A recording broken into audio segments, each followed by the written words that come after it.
Alright, well, here's another video. I figured I'd throw a quick one up. Kind of just a lot of little things. I'm trying to remember where I left off. I think we had started, I think I had started wiring on the last video. Got a little bit more ran. Just kind of trying to clean up this back area to kind of get this a little bit lower just to make sure the heater core hoses here are going to clear. Got a few things plugged in under there. I still need to tie in some stuff. I still need to attach the cylinder head ground. I've got the one on this side attached. Just need to tighten that up. I haven't messed with the fuel. I've been playing with the AC, so this line here goes into the compressor. That's kind of what I've been working on. So this thing kind of comes in here, and I'm kind of drawing a few, where the angle has to be to kind of go into the little manifold thing here and get it to clear, be able to pull off the spark plug wire, not hit the suspension. It's a little tight, but I'll play with that. I've got some brazing rods coming from Amazon, and then I'll work on that. This bolt here is too short. I need to get another one. I bought the GM factory bolt, and it's actually a stud that goes in there with a nut. Oh, let me see if I can get a better angle of that. So that design's good and all, but the problem is if you got to take this AC compressor out, as you can see, there's no room to slide it off of that stud. And as you can see, just from me installing it once or twice, this thing's so tiny, it's gonna end up getting rounded off. So I'm gonna buy a longer, just bolt. It's pretty easy to hold this thing up. The whole point of this is so that you can slide the alternator on and not have it drop and get your holes lined up. I'm not really worried about that. I could make that work, so order another bolt here. No big deal. Order a bolt here. This is where I'm going to run the ground. So this is the ground from the Colorado. My intention is to kind of fish it through there and then attach it right here on the block. I'll figure that out. If not, I can go to this one. This one right here. But I'll get that kind of ran. There's a nice little hole here for a zip tie. Oh, can't even really see that, can you? It's a nice hole right here for a zip tie to kind of keep it where it needs to go. I'll worry about that later. I'll probably have to remove this one more time.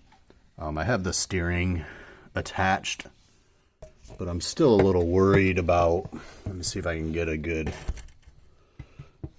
man, I have to flip you a little. You could see that bolt right in this area. Let me get that to focus. There you go. So that clears at the moment.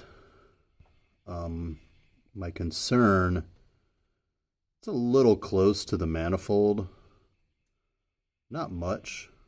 You got to have the battery attached to kind of cycle through the steering.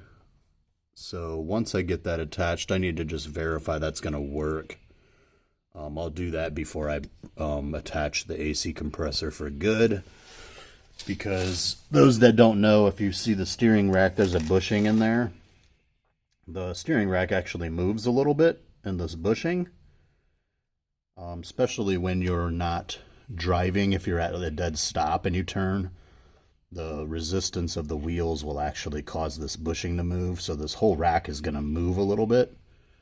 So I'm worried that when the rack moves, if it moves to cause the steering shaft to move a little bit, it might hit that header or the manifold. So I just need to verify that without that in there. That way I can kind of see what's going on, make sure I don't have to do any type of mods to the exhaust manifold. If you watch LHT's V8 swap, they had to weld in a relief into the manifold to allow that steering shaft to move in there.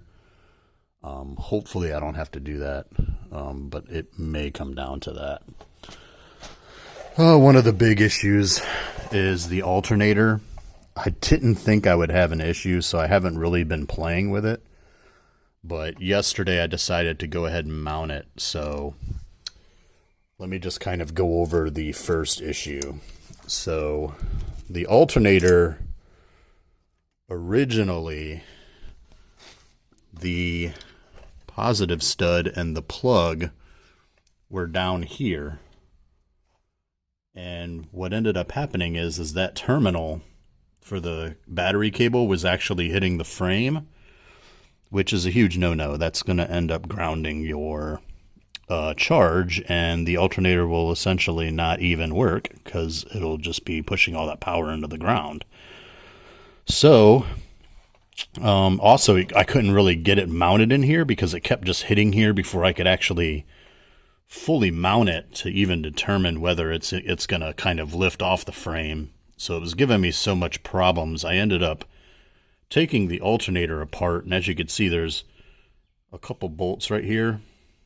You could actually take those off from the backside and clock the alternator, similar to how you do a winch. So what I did was I clocked the housing and moved the post to the top, because another issue was the plug from current was not even long enough to get to the plug when it was over here. I think that might be, I told them that I was running Camaro accessories, and I think there's two different water pump setup. So the water pump setup I've got here is the LT1/LT4 water pump.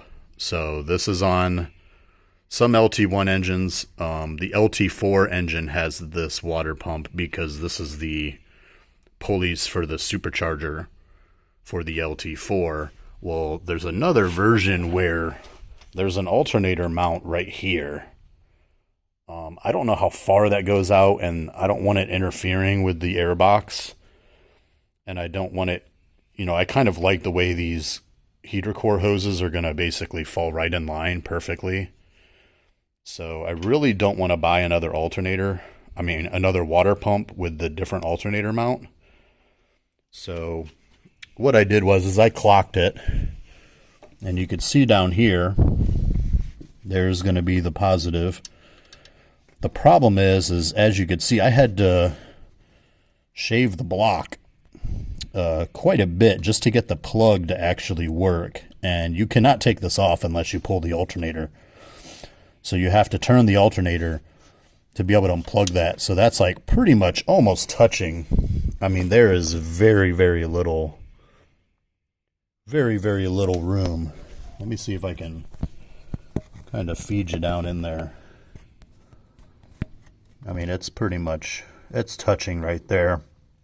I'm going to do a little bit more filing just to kind of keep it from touching and giving it just a little bit of clearance right there. I bought a heat sleeve to kind of, I'm going to put it right over this entire plug. Hopefully that doesn't give me any issues, but that's going to be kind of something I'm going to have to watch out for. I kind of like having the mount and the plug right there, because if I do ever have to pull the alternator for anything, like filling it up with mud or whatever, take the top bolt off and this thing will just pivot out. Then it's easier to reach down in here, get this unattached, unplug it, finish taking off the bolts, and then this alternator should come right out pretty easily. So little snag, but I'll make it work. I finalized my transmission lines. I don't have it attached to my bracket yet. Still kind of test fitting that for the oil lines. I have it wrapped with some hydraulic hose protector for wherever it does it does kind of, the oil lines actually touch the front diff a little bit. So I've wrapped it with this pretty high strength hydraulic line protector. I did it for the transcooler lines too. The transcooler lines, once it's actually mounted, they don't touch anything. So I'm not really too worried about it. It was more of I just had a bunch of it, so I figured I might as well just, you know, protect them just in case. My intention was to finalize the oil cooler lines, but I had originally planned for a 45 to go right here into the, because this line has to go right here. The problem is apparently I didn't buy enough 45s. I ended up with my remaining fitting is a 90. So I think that was something where I had changed the oil cooler lines and ended up just not accounting for this other 45. But I'm thinking I'm actually going to be better off running a straight, because my problem is when I was test fitting, I kind of need this to go like this, so that the 90 that has to go right here has more kind of room, because I need to run a 90 here, come across here, and then go to the other side of the oil cooler. I did have to reverse the oil cooler lines. From what I'm seeing, it does not look like the oil cooler is directional. Hopefully it's not. We'll find out, I guess. But I can't see why an oil cooler would be directional, and from the looks of it, the oil cooler looks like it is just it's just this part of the radiator. It doesn't look like it actually uses any of the core.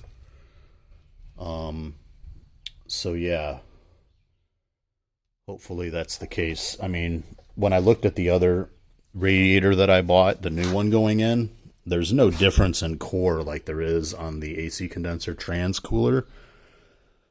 So I think it just kind of pushes oil through here, allows whatever coolant there to kind of keep it at a good temperature. I'm not really concerned about the temperature getting too high, because I do have a cooler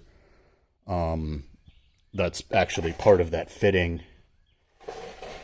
that I did out of the oil filter area. So I'm not too concerned about that.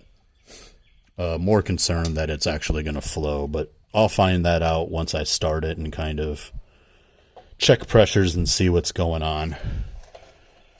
I think that's pretty much it for the front here. I've ordered the fitting. Once I get the fitting, I can finalize the oil cooler lines. Trans lines are good. Once I finalize the oil cooler lines, hook that up and kind of get that finalized. I still need to finalize the upper radiator hose. I think we're good on the lower. I just want to add a couple clamps, because I'm still not a fan of just how that gap right there. But I'm going to add a couple clamps to kind of start with.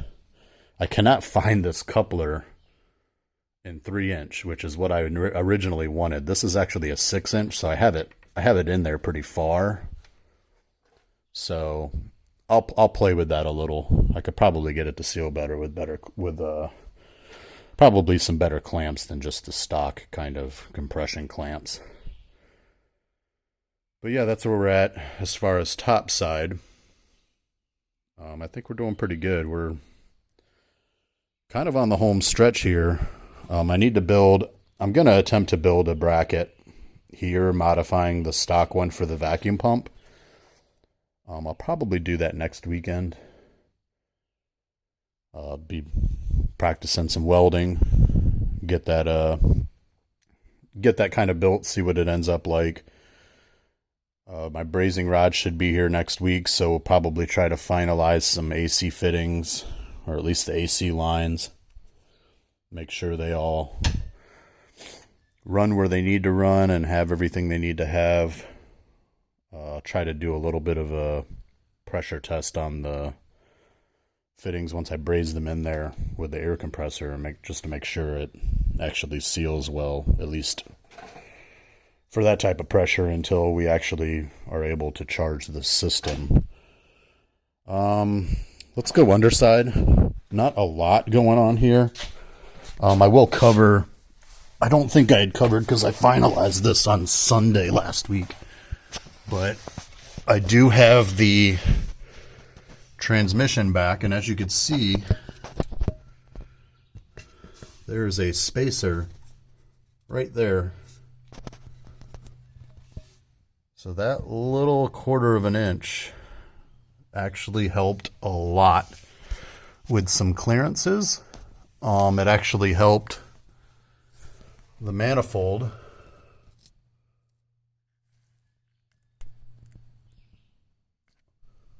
That bolt right there I just showed you was actually pretty much touching the frame. But once I got this to its kind of final position, that has way more clearance. I modified the bracket, got it painted. So that's good now. I have the bracket that came with the Silverado that holds the fuel lines. Still haven't ran the fuel lines. I'm still waiting to kind of finalize the front drive shaft. I talked to Adams. They sent me this slip yoke, and as you could see, there's a whole lot more clearance now. So I'll be snapping some photos of this to send them, let them know that this slip yoke will work, and then they have my front drive shaft to make the adapter. I never put the yoke back on, but I'll probably reattach that just in case they need some dimensions with this installed. Once I kind of give them the dimensions they need, they can get started on that and hopefully get that going. Then I can ship them back this. This was just a test piece. But yeah, there's a ton of clearance, and this can go, I mean, that's all the way in. And actually, as it goes out, there is so much more clearance. So that'll be nice. And then I just need to get with them about the boot that goes. There's supposed to be a boot here. Hopefully they'll be including that, because I kind of ruined the stock one, taking the U-joints out. But yeah, that's looking good. The spacer idea worked. I ended up having to use it here. I was originally trying to use it there, but it just was not working. Every time I was trying to get this thing to drop down, the holes just would not line up. So what I ended up having to do is, once I figured out I could use them here, and they probably work better here because they actually sit, nice and flush. None of this is angled. Oh, I'm sorry, I'm not pointing it at that. I'm not paying attention to the screen. But I think these sit better here. I did have to drill them out. For those that don't know, these are actually skid plate spacers from Peak.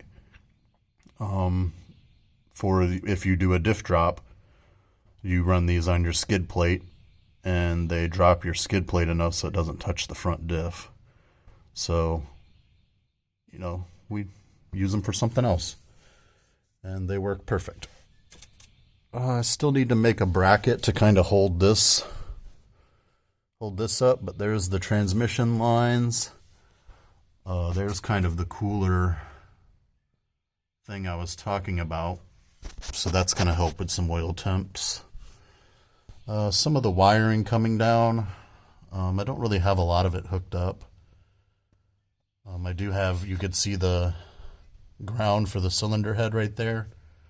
Just need to tighten that up. Not much really else going on down here.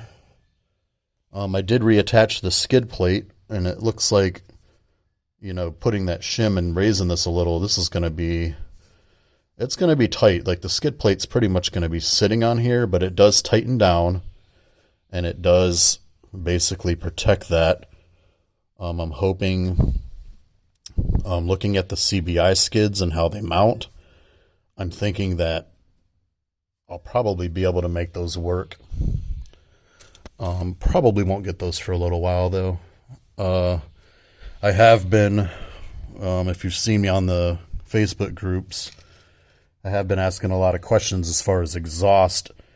I can't remember where exactly the factory exhaust ran. I think it was about right here.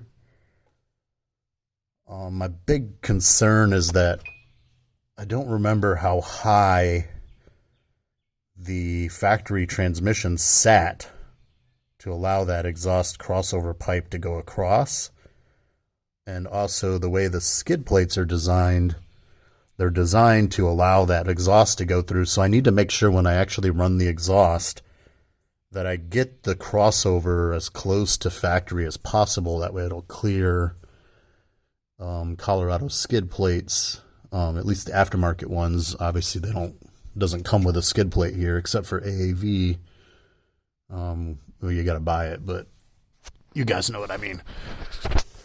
But yeah, so I'll figure that out, finalize that. Hopefully, the CBIs don't work.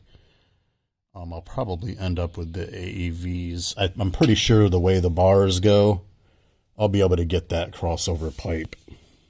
My big concern with AAV is I'm not sure their transfer case skid will work right there. But we'll see. Maybe I can get some good dimensions from somebody and figure that out.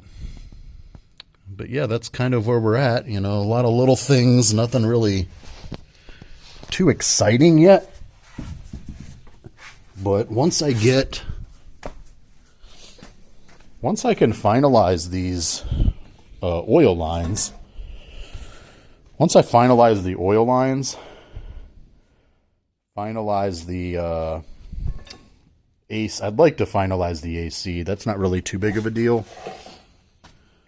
But next weekend I'm going to, hopefully I'll get the fittings. I can finalize and finish up this oil lines because I'm kind of just getting tired of dealing with it. I've been messing with them a while.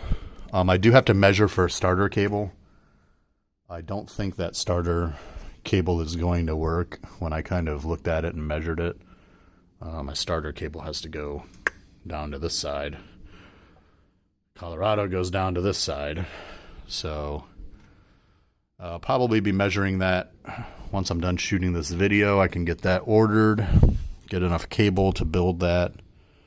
The alternator line from the Colorado right here is plenty long enough. It's actually almost too long. But I'll make that work with some intricate routing of that wire. I'd rather reuse it because it already has the protection on it. It already has the fitting or the terminal. Already has the terminal for the fuse box side.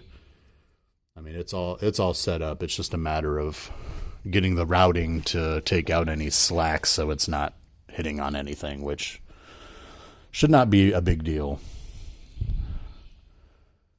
But yeah, hopefully next weekend, finalize this. Once this is finalized, then I'll kind of start getting the wiring kind of in its final location, get the plugs actually plugged, you know, red tabs closed. No intention of, unplugging it. Clean up the back there. Once I clean up the back there, I'm going to install the intake manifold, hopefully for good. Then next weekend, I'll probably start on the vacuum pump, keeping it here. Work on a bracket for that. Once I get that finalized, I can run all the vacuum lines. I'm going to run a catch can, so I have to get a little crazy with the plumbing.